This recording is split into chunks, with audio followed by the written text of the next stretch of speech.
Assalamualaikum warahmatullahi wabarakatuh.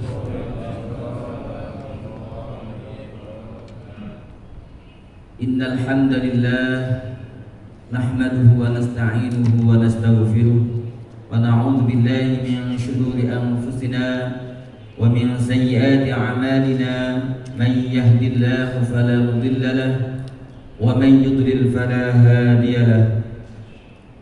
وأشهد أن لا إله إلا الله وحده لا شريك له المنزه عن الزمان والمكان والجهة والجسمية وأشهد أن سيدنا محمدا عبده ورسوله لا نبي بعده. اللهم صل على سيدنا محمد وعلى آله وصحبه وسلم. Rabbi shrah li sadri wa yassir li amri wahlul 'uqdatam min lisani yafqahu qawli. Allahumma la sahla illa ma ja'altahu sahla wa anta ya hayyu ya qayyum taj'alul hasna idza syi'ta sahla faghfir lana ya rabb akrimna bil ikhlas fil qawli wal 'amali wan niyyat wa na'udzu bika min hali ahli an-nar. Amma ba'd. Para jamaah sekalian rahimakumullah, sebelum kita memulai kuliah subuh pada kesempatan pagi hari ini, mari kita sama-sama bertawassul kepada Rasulullah sallallahu alaihi wasallam. Kita mohon kepada Allah Subhanahu wa taala semoga segala problem yang ada di hadapan kita semua diangkat semua, diberikan kemudahan oleh Allah Subhanahu wa taala sebagai jalan keluarnya. Yang sedang sakit diangkat penyakitnya oleh Allah Subhanahu wa taala. Allahumma amin. Ya Rabbi bil Mustafa balligh maqasidana waghfir lana ma madha ya wasi'al karami. Ya Rabbi bil Mustafa balligh maqasidana waghfir lana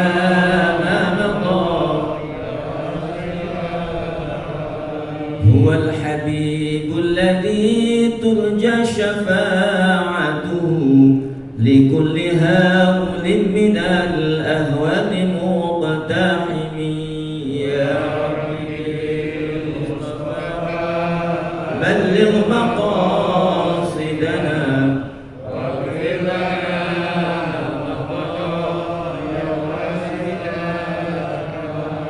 منزه عن شريك في محاسنه فجوهر الحسن فيه غير منقسم.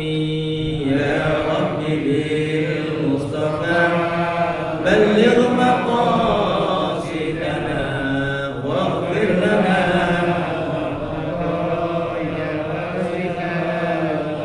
محمد سيد الكونين والثقلين والفريقين من عرب ومن عجم.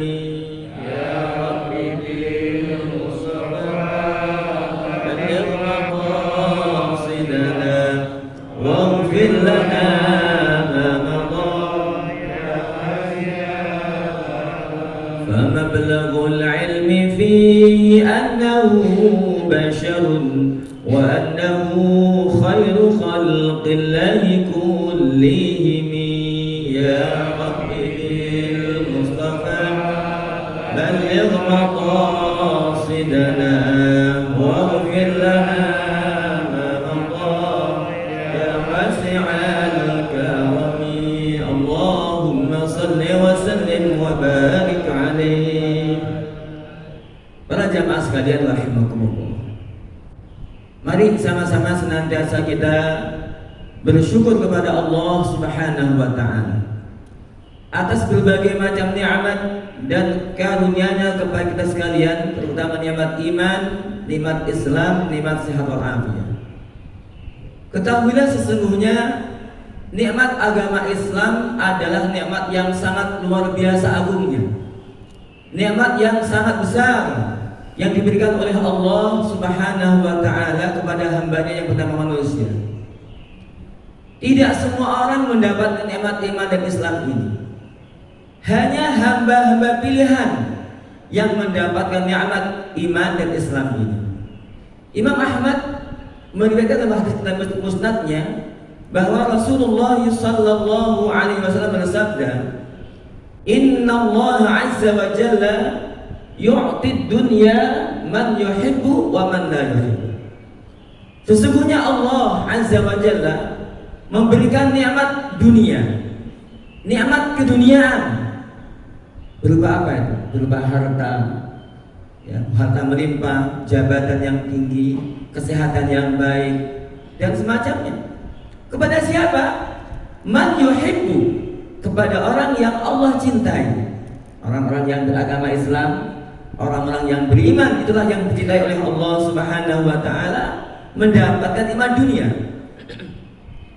Wa man la yuhibbu, dan juga kepada orang yang tidak Allah cintai. Siapa mereka itu? Orang-orang yang tidak beriman kepada Allah, orang-orang yang kafir. Itu juga mendapatkan nikmat dunia. Artinya apa? Nikmat dunia ini untuk semuanya, yang Allah cintai dan yang tidak Allah cintai. Orang yang beriman dan yang tidak beriman semua mendapatkan harta dunia ini. Bahkan kita kalau lihat pada zaman dahulu, kisah di zaman Nabi Musa alaihissalam, kita dengar kisah Qarun. Qarun itu manusia yang super kaya. Dalam Al-Quran disebutkan sebuah ayat yang menunjukkan maknanya bahwa seandainya sekelompok laki-laki yang kuat fisiknya berkumpul untuk apa? Mengangkat kunci-kunci tempat menyimpan harta Qarun.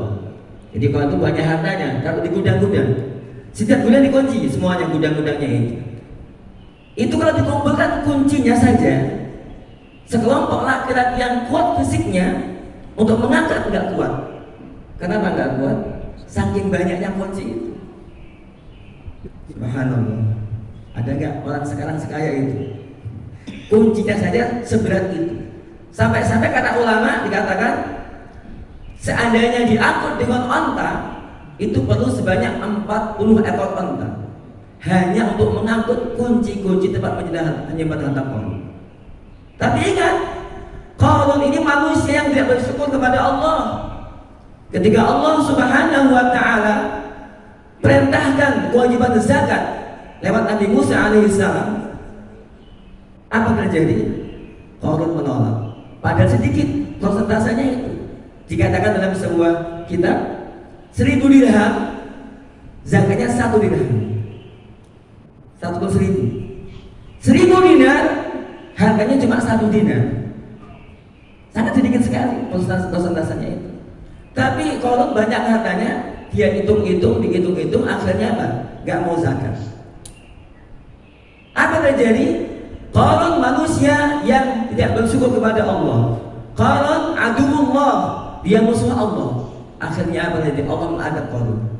Qarun dan semua hartanya ambil sebelum, tidak tersisa sedikit pun. Itu azab bagi orang yang tidak bersyukur kepada Allah Subhanahu wa taala. Na'udzubillah min. Jadi nikmat harta itu tak semua kalangan. Orang yang beriman dan yang tidak beriman. Apa kata Nabi berikutnya? Wala yu'tid din illa liman yuhib. Allah Subhanahu wa taala tidaklah memberikan nikmat iman, nikmat agama Islam kecuali kepada orang-orang yang dicintai oleh Allah Subhanahu wa taala. Makanya kita bersyukur kepada Allah. Kita sejak lahir daripada muslim, beriman kepada Allah dan Rasul dan Nabi kita Muhammad sallallahu alaihi wasallam. Apa kata para ulama? Man mata muslima kana min ahlil jannah. Barang siapa yang matinya dalam keadaan muslim, beriman kepada Allah dan Rasulnya, pasti dia masuk surga. Allahumma amin. Kita mohon kepada Allah dengan doa kita. Ya Allah biha, ya Allah biha, ya Allah bihusnil khatimah. Kita mohon kepada Allah dengan 2 kalimat syahadat, la ilaha illallah Muhammadur Rasulullah, agar kita husnul khatimah, matinya membawa iman dan Islam. Wa man mata ala ghairi Islam, dan barang siapa yang matinya di luar Islam, minal mukallafin, daripada orang-orang yang sudah mukallaf, sudah akil baligh, tidak muslim matinya, kana min ahlin-nar, dia pasti masuk neraka dan kekal di dalamnya. Na'udzubillah, summa na'udzubillah. Kaum muslimin jamaah salat subuh yang berbahagia. Untuk itu mari kita sama-sama jaga bagaimana kita sebagai muslim ini betul-betul bersyukur kepada Allah Subhanahu wa taala dengan jalan apa? Melaksanakan semua perintah yang diperintahkan oleh Allah. Yang wajib kita kerjakan, yang haram kita tinggalkan. Itulah bertakwa kepada Allah Subhanahu wa taala dalam makna yang sebenarnya. Dan Allah Subhanahu wa taala menciptakan kita manusia dan bangsa jin bukan untuk bersantai-santai di dunia ini. Ada tujuan dan hikmahnya. Perhatikan dalam Al-Quran firman Allah Subhanahu wa taala, "Wa ma khalaqatul jinna wal insa illa liya'budun." Dan tidaklah aku ciptakan jin dan manusia kecuali aku perintahkan mereka untuk beribadah kepada Al-Habib Abdullah bin Alaq Al-Haddad dalam muqaddimah kitabnya Risalah Al-Muzakarah, beliau mengatakan apa? Wa innahu wa annahu ma khuliqal jinnu wal insu illa liya'buduh, kata beliau. Sesungguhnya Allah Subhanahu wa taala tidaklah menciptakan jin dan bangsa manusia kecuali diperintahkan mereka untuk beribadah kepada Allah Subhanahu wa taala. Tapi dalam kenyataannya cukup banyak manusia yang ingkar, enggak mau beriman kepada Allah Subhanahu wa taala. Itulah sunatullah yang berlaku bagi umat manusia pada zaman ini. Para jamaah sekalian rahimakumullah, kita beribadah kepada Allah harus tahu ilmunya. Sebab apa? Allah Subhanahu wa taala tidak akan terima amal seseorang apabila tidak sesuai dengan ajaran yang dibawa oleh Rasulullah sallallahu alaihi wasallam. Dan kitab Arba'in Nawawi dikatakan sebuah hadis. Ya, Rasulullah sallallahu alaihi wasallam bersabda, "Man 'amila 'amalan laisa 'alaihi amruna fahuwa raddun ay mardud." Barang siapa yang melakukan amal ibadah, apapun ibadah itu, apa berupa salat, puasa, zakat, haji dan umrah, zikir, sholawat dan seterusnya, apapun jenis ibadah yang dikerjakan oleh seseorang harus betul. Yang tidak sesuai dengan sunnah Rasulullah, kurang syarat, kurang rukun, bagaimana? Maka tertolak, tidak diterima oleh Allah. Man 'amila 'amalan laisa 'alaihi amruna. Orang yang melakukan amal ibadah yang tidak sesuai dengan ajaran Rasulullah sallallahu alaihi wasallam, maka amal tersebut raddun ay mardudun, ditolak, tidak diterima oleh Allah Subhanahu wa taala. Barangkali yang pernah ngaji kitab Zubat, ada sebuah syair yang indah di sana. Syekh Ahmad Asy-Syafi'i mengatakan apa? Wa kullu man bi ghairi ilmin ya'malu a'maluhu mardudatun la tuqbalu. Guru Al-Fakir Muallim Kiai Haji Muhammad Syafi'i Hadzami memberikan syarah, menerjemah. Beliau mengatakan apa? Dan tiap-tiap orang yang beramal tanpa ilmu, maknanya begitu. Beliau katakan, wa kullu man bi ghairi ilmin ya'malu, dan tiap-tiap orang yang beramal tanpa ilmu, artinya apa? Tidak pakai ilmu agama beramal ini, semaunya. Bagaimana? A'maluhu mardudatun la tuqbal. Segala amalnya itu ditolak, tidaklah diterima oleh Allah Subhanahu wa taala. Muallim Kiai Syafi'i Hadzami ini punya kitab dalam bahasa Indonesia sebanyak 7 jilid. Namanya kitabnya Tawdihul Adillah. Ini disebutkan dalam buku jilid ketiga halaman 208. Wa kullu man bi ghairi ilmin ya'malu a'maluhu mardudatun la tuqbal. Intinya adalah setiap amal kita jangan sampai tidak pakai ilmu. Kalau orang sholat tanpa ilmu, sia-sia sholatnya. Dia nggak tahu sah apa nggak sholatnya itu. Para ulama mengatakan apa? Salat seseorang dikatakan sah apabila semua syarat dan rukun terpenuhi. Ini orang nggak tahu apa syaratnya salat, apa rukunnya salat, yang nggak paham bagaimana mau sah salatnya. Demikian juga puasa. Puasa seseorang itu kalau nggak pakai ilmu akan sia-sia. Ya nggak tahu syarat wajibnya apa, syarat sahnya apa, batalnya apa, dia nggak tahu. Ya, rubba qa'imin hadzuhu min qiyami as-sahar, kata Nabi. Berapa banyak orang yang bangun malam begadang, salat tahajud dan semacamnya, yang dia dapatkan cuma begadangan malam doang. Lelah saja dia dapatkan, pahala tidak didapatkan. Itu makna hadis ini. Rubba qa'imin hadzuhu min qiyami as-sahar wa rubba sha'imin, dan berapa banyak orang yang berpuasa hadzuhu min siyamihi al-ju' wal 'atas, bagian puasanya yang didapatkan cuma haus dan lapar saja, pahala dia nggak dapatkan. Ini hadis riwayat Ibnu Hibban dan Al-Baihaqi. Ini menunjukkan apa? Menunjukkan ilmu agama penting untuk sama-sama diperhatikan. Makanya dalam diskusi Imam Al-Bukhari meriwayatkan dalam kitab sahihnya bahwa Allah Subhanahu wa taala berfirman bahwa setiap amal kebaikan manusia itu akan dilipat gandakan pahalanya oleh Allah Subhanahu wa taala. Innal hasanata bi asyri amsalihha. Kullu hasanatin bi asyri amsalihha.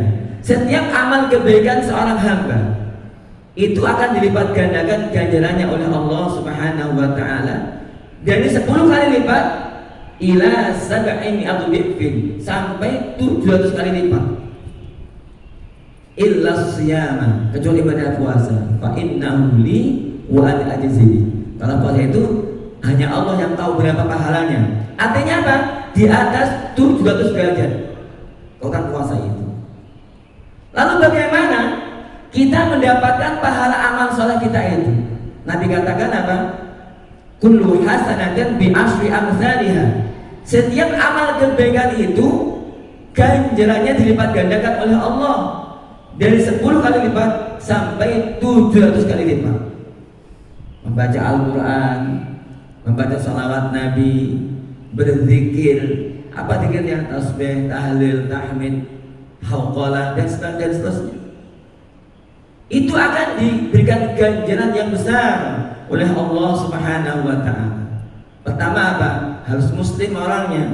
Kalau bukan muslim tentu tidak akan mendapatkan pahala. Yang kedua, harus ikhlas dalam beramal itu. Orang yang enggak ikhlas beramal juga tidak ada pahalanya. Dan yang ketiga, harus sesuai dengan sunnah ajaran Rasulullah sallallahu alaihi wasallam. Wa niyyatun wal qawlu tsumma al 'amalu bi ghairi wifqi sunnatin la tuqbal. Amal, perkataan seseorang, amal seseorang yang tidak sejalan dengan sunnah Rasulullah sallallahu alaihi wasallam adalah tertolak. Nauzubillah min dzalik. Makanya yang penting kita harus berilmu ini. Bagaimana kita berilmu agama? Dalam beramal kita sesuai dengan ajaran Rasulullah sallallahu alaihi wasallam. Contohnya misalnya membaca Al-Quran. Nabi menyatakan dalam sebuah hadisnya bahwa orang yang membaca Al-Quran, kitabullah, 1 huruf diganjar berapa? 10. Itu minimal tuh. Apa Nabi katakan? La aqulu alif lam mim harfun.